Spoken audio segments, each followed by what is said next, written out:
Estos dos cilindros estaban haciendo misfire porque estaba entrando antifreeze a los cilindros.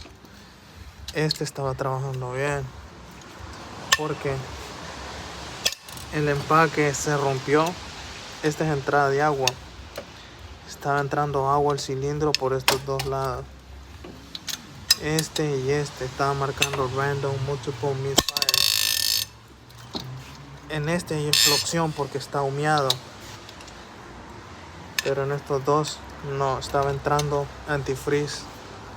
Y algunas veces el antifreeze, la compresión la tira para el rallador.